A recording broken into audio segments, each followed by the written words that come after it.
Letters from brother and sister Rudolph and Dorothy Fielding to their mother. April 25th, Ferns. Dear Mother. Mother darling, I have not written for days, but you will have seen by the papers what is happening.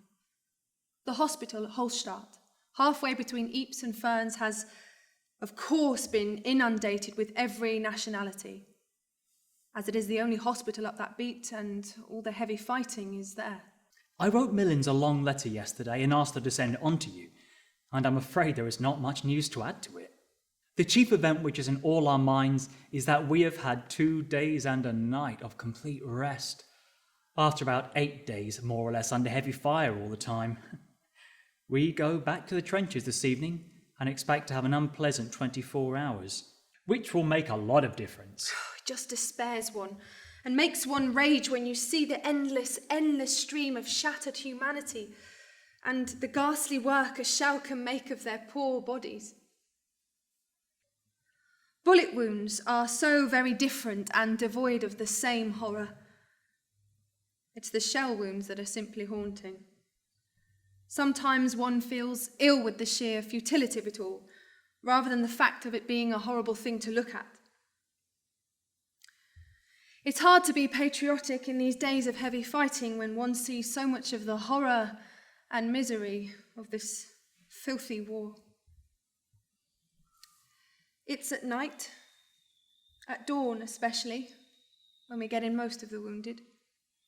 Will you thank Father for the socks and wipes which turned up all right? I don't want to be critical, but those socks are too thin for marching work, so it's no good sending me more. Though this pair will come in useful for off days, if we get any.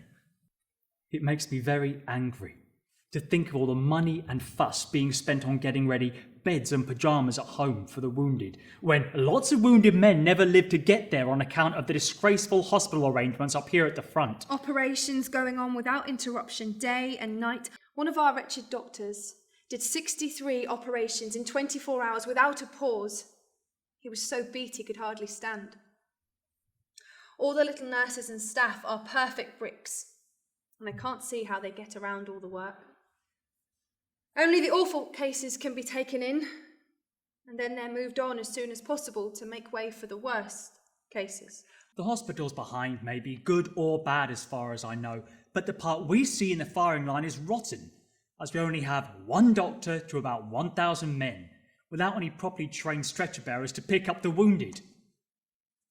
Somehow it annoys me to see these poor men wanting attention and to think of those stupid people wasting money on convalescent homes, which don't really matter when compared with saving a few thousand lives out here.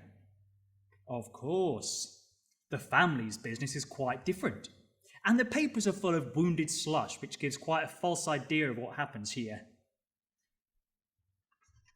Everyone here is very angry with Dick Rowley for talking rot and swanking about at home. They say he was only very slightly wounded and very nervy and useless before he got hit.